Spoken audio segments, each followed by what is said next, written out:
Alors on va commencer cette série d'escroqueries intellectuelles du langage par le mot qui est peut-être le plus dégueulasse des 50 dernières années, puisque c'est le mot qui organise, à lui tout seul, l'ensemble de ce qu'on appelle aujourd'hui le néolibéralisme, ou il serait plus logique de parler d'ultralibéralisme ou d'hypercapitalisme.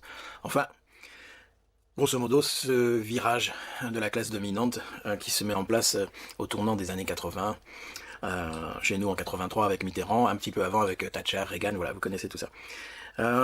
Et ce mot, c'est réforme. Vous avez inscrit dans la réforme que l'argent du CICE ne devait absolument pas servir à augmenter les dividendes ou les rémunérations des dirigeants. Réforme. Jean-Pierre Raffarin a dit « Les Français ne veulent pas se réformer ». Les Françaises et les Français détestent les réformes. Parce que dès qu'on peut éviter les réformes, on ne les fait pas. C'est un peuple qui déteste cela. Eh bien, ils ont vachement raison, les Français.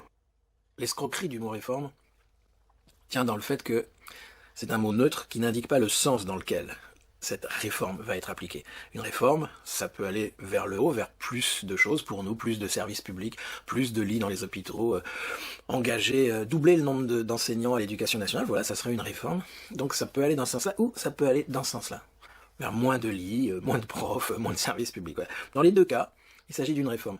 Et vous savez bien, depuis maintenant les années 80, que chaque fois que vous entendez le mot réforme, nous allons perdre quelque chose. Une réforme, c'est donc un recul, c'est donc une stagnation, c'est donc le contraire d'une réforme. La dernière fois que vous êtes venu à ce micro, il y a quelques mois, Rachida Dati, vous nous annonciez votre détermination à aller vite sur la réforme de l'audiovisuel public que vous portez, texte que vous défendiez, dont vous étiez sûr du bien fondé. Vous avez dit, vous allez voir ce que vous allez voir, je vais y aller, je vais le faire, et très vite. Vous vouliez une holding, un an et demi après, est-ce que le projet n'est pas ensablé? Y avez-vous renoncé? Non, d'abord, il renonçait sûrement pas, mais je suis déterminée sur cette réforme.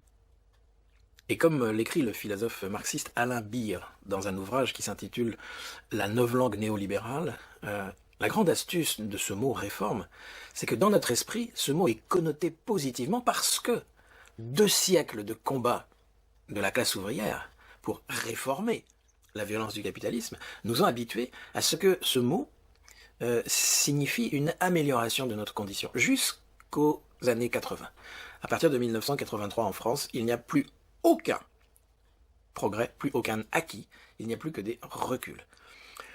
On chercherait vainement une réforme qui nous serait favorable à partir de 1983, l'année où l'atlantiste, peut-être on reviendra un jour sur ce mot, l'atlantiste Jacques Delors convainc Mitterrand d'abandonner tous les éléments du programme commun sur lesquels il s'est fait élire pour choisir la carte de l'Union européenne, et on sait ce que ça veut dire aujourd'hui. Même les 35 heures, dont on entend dire parfois, si quand même, c'est quand même une victoire. Mais c'est une victoire à la Pyrrhus, comme on dit. Certes, on nous a enlevé des heures de travail, mais on ne les a pas compensées en nous enlevant la charge de travail qui correspondait à ces heures. Faites un calcul rapide. Il y a 252 jours ouvrés en France, disons 250. Mais c'est simple, vous enlevez 1 heure par jour, vous obtenez 250 heures, c'est-à-dire l'équivalent de 20 jours ouvrés. 250 heures, ça fait 20 jours de travail, c'est-à-dire un mois. En d'autres termes, appliquer les 35 heures, ça aurait dû vouloir dire nous enlever une charge de travail de 1 mois. Et engager quelqu'un, évidemment, pour faire ce travail. En réalité, on ne nous a pas enlevé de charge de travail, on nous a simplement demandé de faire la même chose en 35 heures plutôt qu'en 40 ou en 39. Et donc les 35 heures ont juste été une augmentation de notre productivité au service du patronat et de la classe dominante. Voilà un exemple de réforme, qui même quand elle semble positive, ne l'est pas. Pour comprendre ce que c'est que ces réformes, il faut tout simplement écouter le numéro 2 du MEDEF à l'époque. Le 4 octobre 2007, Denis Kessler, le numéro 2 du MEDEF alors, publie dans la revue Challenge un texte dans lequel il nous donne la traduction du mot réforme.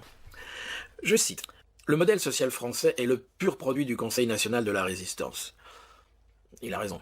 Un compromis entre gaullistes et communistes. Il est grand temps de le réformer et le gouvernement s'y emploie. Ok. Et là, tenez-vous bien.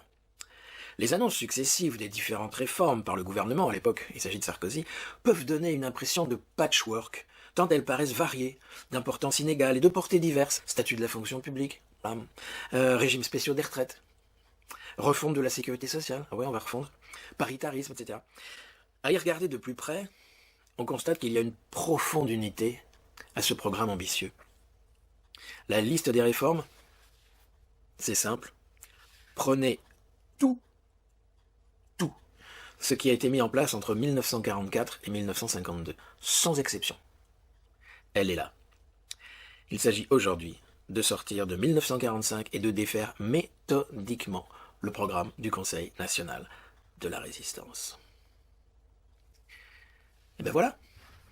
Vous savez ce que c'est que les réformes maintenant? Alors dans le chapitre suivant, on verra un certain nombre de réformes, mais probablement on va commencer par l'escroquerie de la réforme des retraites.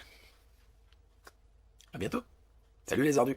Entre la suspension de la réforme des retraites, je veux dire qu'on puisse suspendre cette réforme, alors que au contraire, il faut juste expliquer que même la réforme, qui était la seule réforme que Macron a fait pendant son deuxième quinquennat, qui était une réforme déjà insuffisante, c'est pas une question d'économie, c'est juste une question de principe, c'est-à-dire que le fait d'abord de reculer sur une réforme alors qu'on doit en faire plus, c'est déjà dramatique.